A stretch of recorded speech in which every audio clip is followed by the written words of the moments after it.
la vida oculta del amor y su capacidad de ser cognoscible en los frutos. Lucas 6:44, pues cada árbol se conoce por su fruto propio, y no se recogen higos de los espinos, ni de las zarzas se vendimian uvas. Si la infatuada sagacidad, que se jacta de no dejarse engañar, tuviese razón cuando afirma que no debe creerse nada que no se vea con los ojos de la carne, entonces en lo que primeramente habría que dejar de creer sería en el amor. Y si se hiciese tal cosa, precisamente por el temor a ser engañado, ¿acaso no estaría uno engañado? Pues de seguro hay muchas maneras de ser engañado. Uno puede ser engañado creyendo lo falso, pero también puede muy bien ser engañado no creyendo lo verdadero. A uno le pueden engañar las apariencias, pero también es engañado por esa apariencia de sagacidad, esa halagüeña presunción que se considera completamente asegurada contra todo engaño. ¿Y cuál de esos engaños es el más peligroso? ¿Qué curación será más dudosa, la de quien no ve o la del que ve, sin embargo, no ve? ¿Qué es más difícil, despertar a uno que está dormido, o despertar a uno que, despierto, sueña que está despierto? ¿Qué espectáculo es más lamentable, el que inmediata y absolutamente conmueve hasta el llanto, a saber, el espectáculo de quien ha sido desdichadamente engañado en el amor, o bien ese, que en cierto sentido invita a la risa, de quien se engaña a sí mismo, cuya necia presunción de no estar engañado sería ridícula y como para reírse a su costa? Si en este caso la ridiculez no fuera una expresión todavía más pronunciada del pavor que constata que aquel no es merecedor de lágrimas. Engañarse a sí mismo en el amor es lo más espantoso que puede ocurrir, constituye una pérdida eterna, de la que no se compensa uno ni en el tiempo ni en la eternidad. Normalmente, cuando se habla de engaños en las cosas del amor, por muy varios que sean los casos, el engañado, a pesar de todo, se relaciona con el amor, y el engaño consiste solamente en que éste no estaba donde se pensaba. Sin embargo,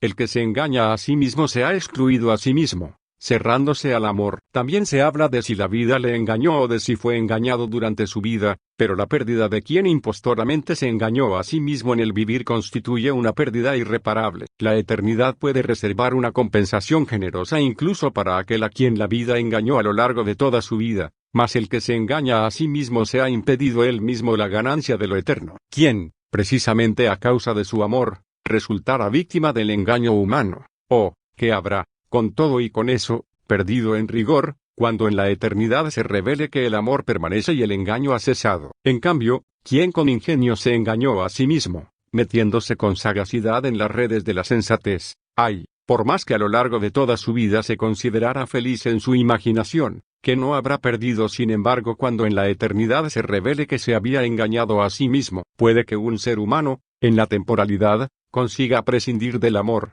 quizá consiga que el tiempo vaya escapando sin descubrir el autoengaño, quizá consiga, cosa espantosa, permanecer en una quimera jactándose de estar en el amor, pero en la eternidad no podrá prescindir del amor, ni dejará de descubrir que desperdició todo. Qué seria es la existencia, y lo más espantoso es precisamente cuando ella, como castigo, permite al consejero de sí mismo que se aconseje, de suerte que se le permita ir viviendo, orgulloso de estar engañado, hasta que un día le sea permitido reconocer la verdad, que se engañó a sí mismo por toda la eternidad. Verdaderamente, la eternidad no se deja burlar, más bien ella es la que, sin tener que echar mano de la violencia, emplea todopoderosa una pizca de burla para castigar terriblemente al atrevido. Porque, ¿qué es aquello que une lo temporal con la eternidad? ¿Qué otra cosa sino el amor? Que cabalmente por eso existe antes que todo y permanecerá cuando todo haya pasado, más precisamente porque el amor es de esta manera el lazo de la eternidad,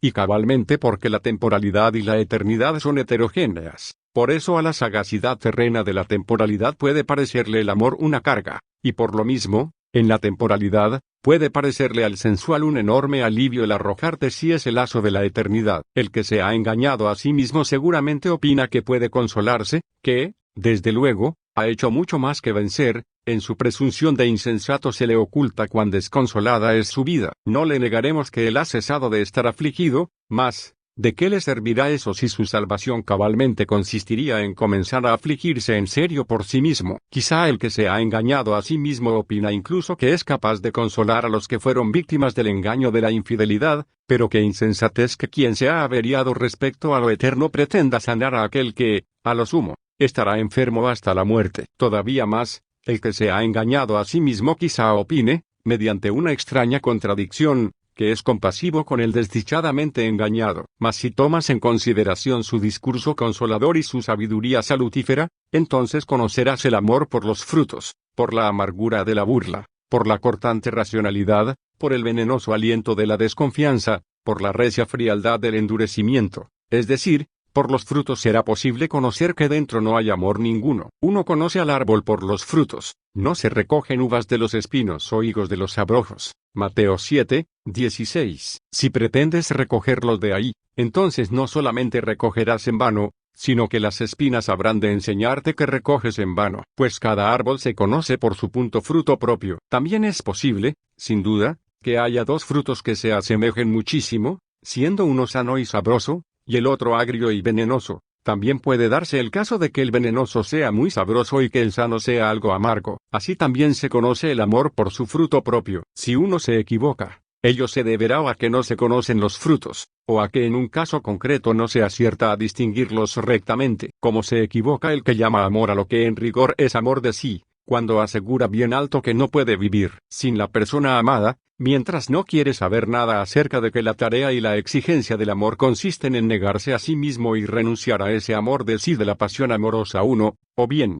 como se equivoca el que da el nombre de amor a lo que es ligera condescendencia, da el nombre de amor a lo que no es sino depravada blandenguería, o unión dañina, o conducta vanidosa, o vinculaciones del enfermo de sí, o sobornos del lisonjeo, o pareceres del instante, o relaciones de la temporalidad. Desde luego que existe una flor que se llama flor de la eternidad, pero también se da, cosa bastante extraña, cierta flor llamada siempre viva 2, que, como todas las flores perecederas, solamente florece durante un determinado período del año. Qué equivocación llamar a esta última flor de la eternidad, y qué decepcionante resulta el instante de la floración. Pero como cada árbol se conoce por su fruto propio, así también el amor se conocerá por el suyo, y aquel amor del que habla el cristianismo se conocerá por su fruto propio, porque lleva en sí la verdad de la eternidad. Todo otro amor, ya sea aquel que, hablando humanamente, pronto se marchita y cambia, ya sea aquel que se mantiene amable durante la estación de la temporalidad, es sin embargo pasajero, solamente florece. Esto es cabalmente lo que tiene de endeble y melancólico,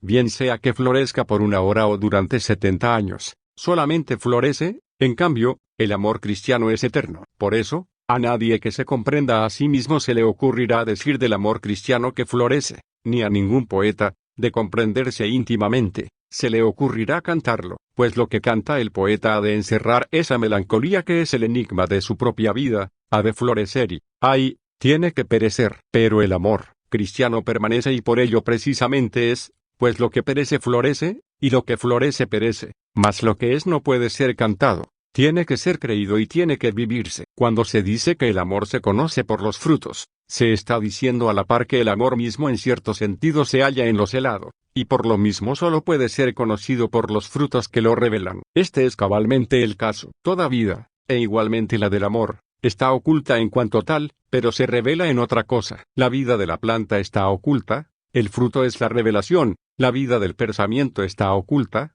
la expresión hablada es aquello que la revela. Por eso, las palabras sagradas que hemos citado hablan simultáneamente de dos cosas, aun cuando hablen de una de ellas solo de manera celada. En la declaración está contenido un pensamiento de manera evidente, pero además está contenido otro de manera celada, por lo cual permítasenos tomar en consideración ambos pensamientos en lo que vamos a decir acerca de la vida oculta del amor y su capacidad de ser cognoscible en los frutos. ¿De dónde procede el amor? ¿Dónde tiene su origen y su manantial? ¿Dónde se encuentra ese lugar, su paradero? ¿De dónde brota? Sí, este lugar está celado o se encuentra en lo celado. En lo más íntimo de un ser humano existe un lugar. De este lugar brota la vida del amor, porque del corazón brota la vida. Más este lugar no lo puedes ver, por mucho que te adentres. El origen se sustrae en la lejanía y la ocultación, y aunque te hubieses adentrado lo más posible, el origen estaría todavía como un poco más dentro, como acontece con el manantial de la fuente, que precisamente cuanto más cerca estás tú, más lejos se encuentra él. De este lugar brota el amor, por múltiples vías, pero por ninguna de estas vías lograrás adentrarte en su escondida génesis. Como Dios, que habita en una luz 4, de la que brota cada uno de los rayos que iluminan el mundo, mientras que nadie, siguiendo estas vías, es capaz de adentrarse y ver a Dios, pues estas vías de la luz se convierten en tinieblas cuando uno se vuelve hacia la luz. Así también el amor habita en lo celado, o celado en lo más íntimo, como el torrente de la fuente que, con la persuasión canturreante de su murmullo, atrae al ser humano, y prácticamente le ruega que vaya junto a este cauce,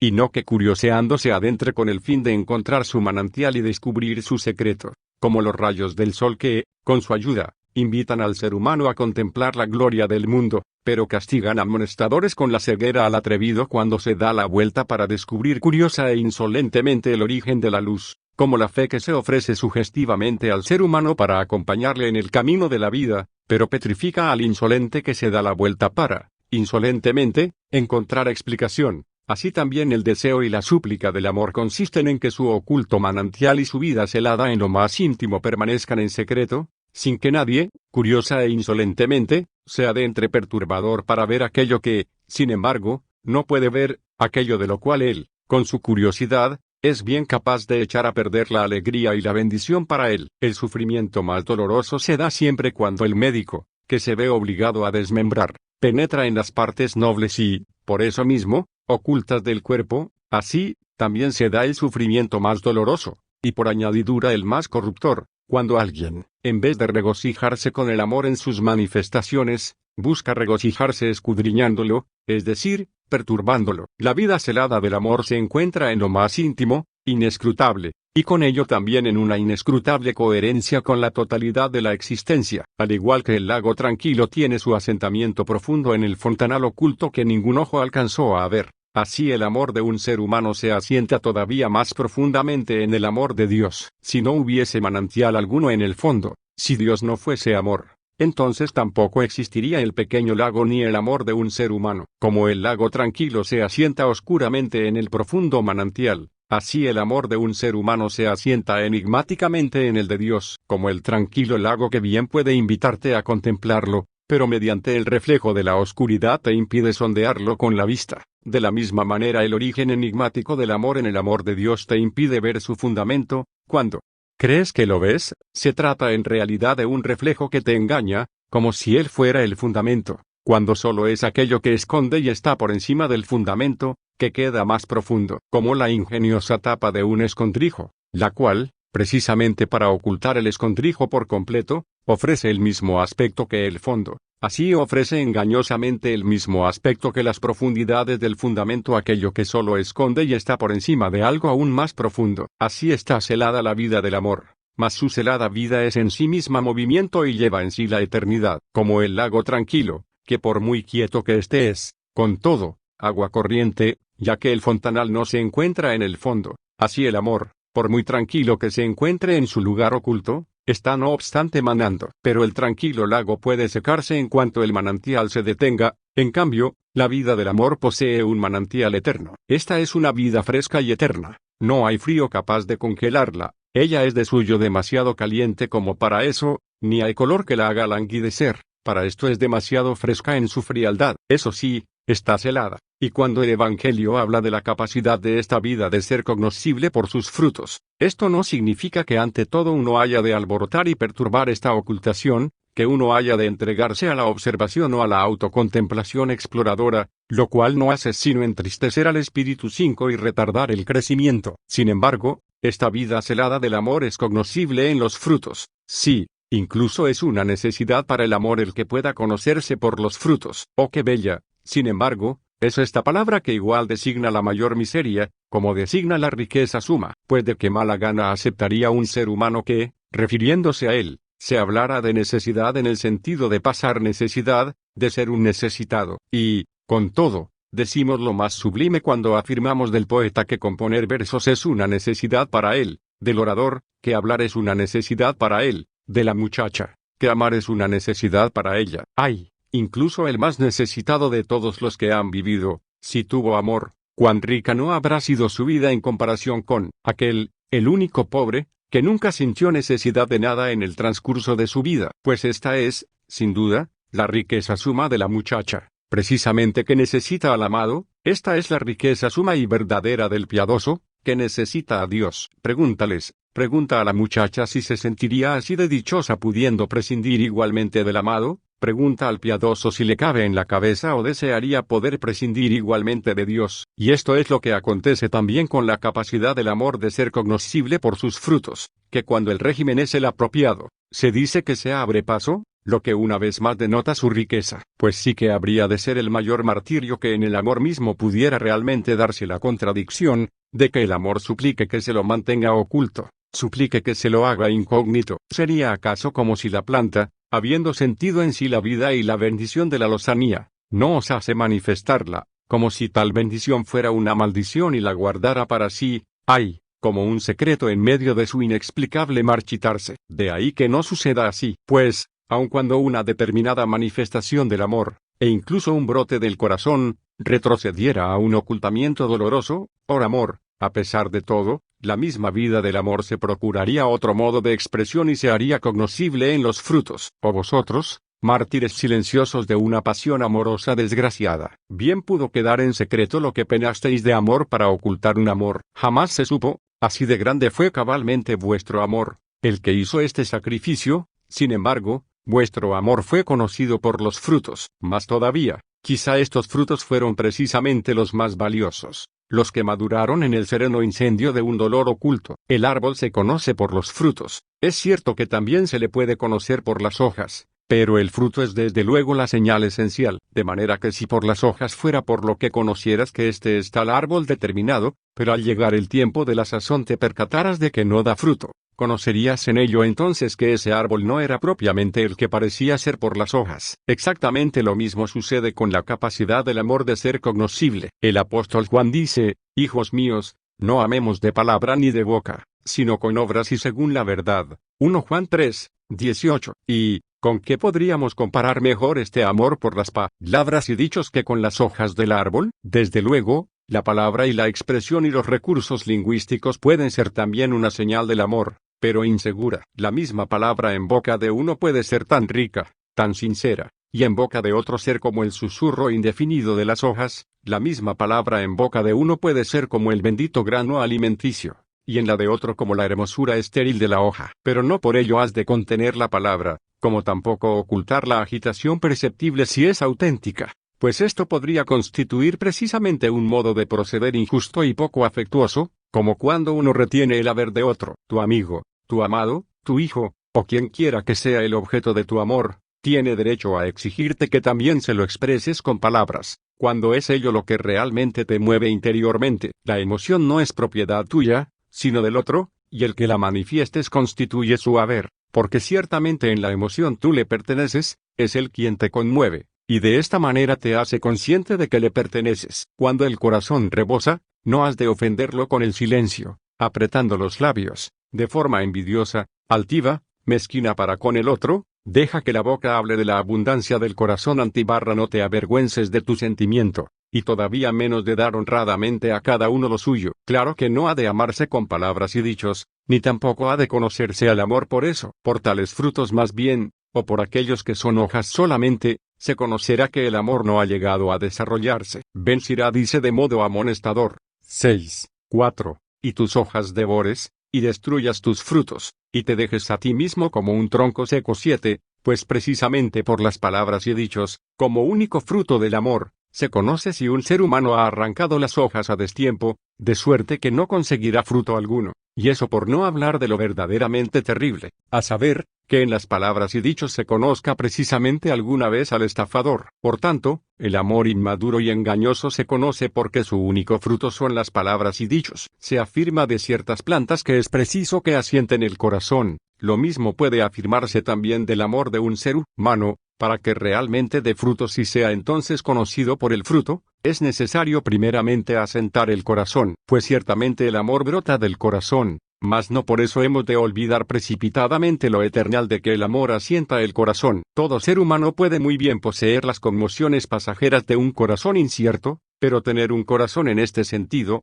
por naturaleza, es infinitamente distinto de asentar el corazón en el sentido de la eternidad. ¿Y acaso, cuán raramente acontece justamente que lo eterno logre disponer de tal manera de un ser humano, que el amor llegue a arraigar para siempre en él, es decir, a asentar el corazón? De todos modos, Esta es la condición esencial para que el amor dé su fruto propio, el cual lo dará a conocer. El caso es que igual que el amor mismo no se puede ver, y por eso hay que creer en él, así tampoco se le puede reconocer incondicional y directamente por ninguna expresión suya en cuanto tal. En el lenguaje humano no hay palabra alguna, ni siquiera una sola, ni la más santa, de la que se pueda afirmar que, si un ser humano emplea esta palabra, ya queda probado sin lugar a dudas que en él hay amor. Al revés, sucede incluso que la palabra de uno es capaz de convencernos de que hay amor en él, en tanto que la palabra opuesta en otro es capaz de convencernos de que también hay amor en él, y sucede que una misma palabra es capaz de convencernos de que el amor habita en uno que la dijo, y no en otro, quien dijo empero la misma palabra. No hay obra alguna,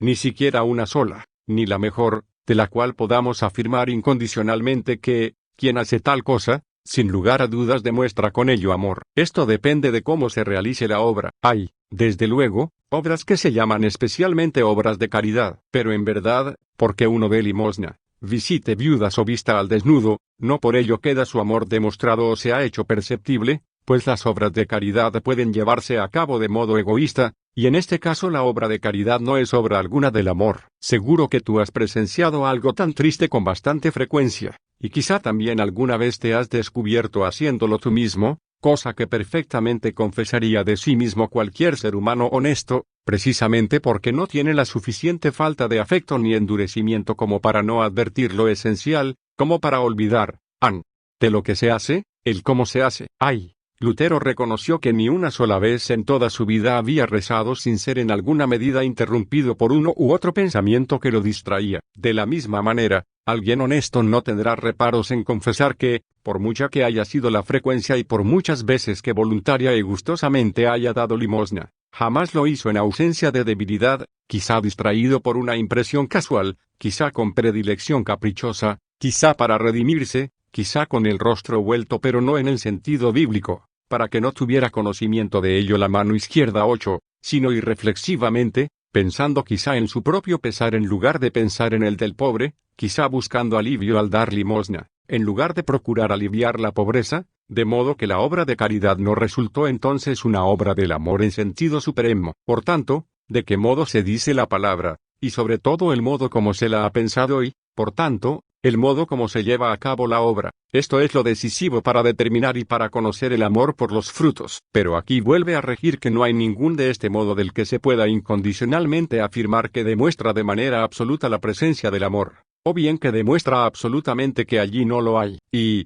sin embargo, queda establecido que el amor ha de ser conocido por los frutos. Pero esas sagradas palabras de las Escrituras tampoco han sido dichas para animarnos a encontrar ocupación en juzgarnos los unos a los otros. Bien al contrario, han sido dichas exhortativamente a cada uno en particular, a ti, mi querido oyente, y a mí, animando a que no deje uno estéril su amor y trabaje para que éste pueda ser conocido por los frutos, sean o no estos efectivamente conocidos por los demás, pues él tiene que trabajar no para que el amor sea conocido por los frutos, sino para que éste pueda ser conocido por los frutos, y en este trabajo tiene que vigilarse a sí mismo, para que el hecho de que el amor sea reconocido no se convierta para él en algo más importante que lo único que importa, a saber, que aquel de frutos, y en consecuencia, pueda ser conocido. Porque una cosa es el consejo prudente que se pueda dar al ser humano, la cautela de la que se puede hacer elogio de no dejarse engañar por los demás, y otra muy distinta y mucho más importante es la exhortación evangélica al singular para que tenga en cuenta que el árbol se conoce por los frutos, y que es a él o a su amor a quienes el Evangelio compara con el árbol. Eso pone en el Evangelio, y no lo que le gustaría oír al discurso sagaz,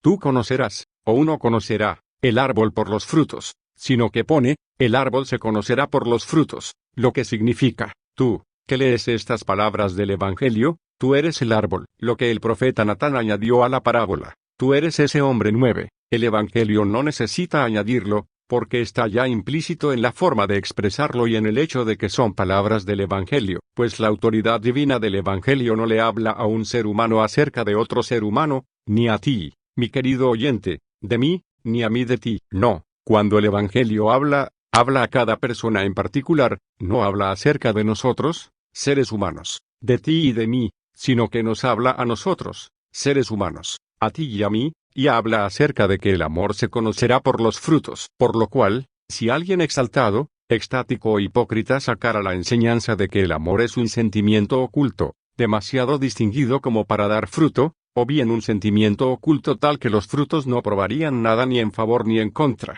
de suerte que ni siquiera los frutos venenosos probarían nada. Entonces nosotros recordaríamos las palabras del Evangelio: el árbol se conocerá por los frutos. Recordaríamos, no por atacar, sino para defendernos nosotros mismos de gente semejante, que aquí rige lo que siempre rige en relación con cualquier palabra del Evangelio.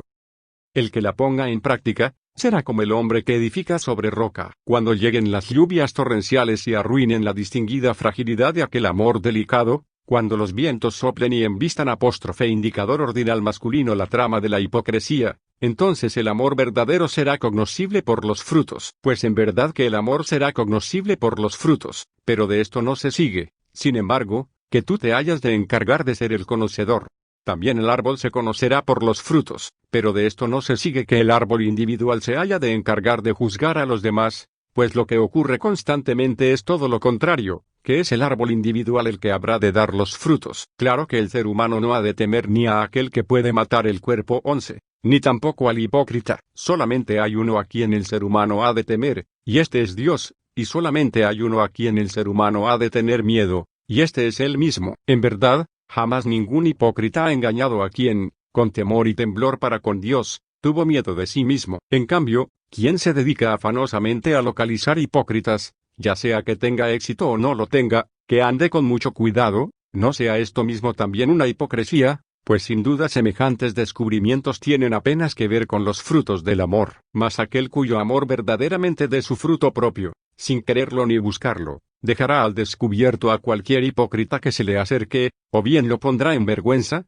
Sin embargo, el amoroso es posible que ni siquiera tenga conocimiento de ello. La protección más mediocre contra la hipocresía es la prudencia, puesto que apenas es protección, es más bien una vecindad peligrosa. La mejor protección contra la hipocresía es el amor, puesto que no es mera protección, sino un abismo devorador que ni por toda la eternidad tiene trato alguno con la hipocresía. También es este un fruto por el que se conoce el amor, que preserva al amoroso de caer en la trampa del hipócrita. Mas aunque esto sea así, que el amor sea cognoscible por los frutos, no por eso, en ninguna de nuestras relaciones amorosas, vamos a exigir sin cesar impaciente, desconfiada, sentenciadoramente, ver los frutos. Lo primero que fue desarrollado en este discurso era que había que creer en el amor, de lo contrario no se notará que lo hay, y ahora el discurso vuelve a repetir aquello primero: cree en el amor. Esto es lo primero y lo último que hay que decir del amor cuando se trata de conocerlo. Claro que la primera vez lo decíamos en oposición a la racionalidad insolente que pretendía negar la existencia del amor.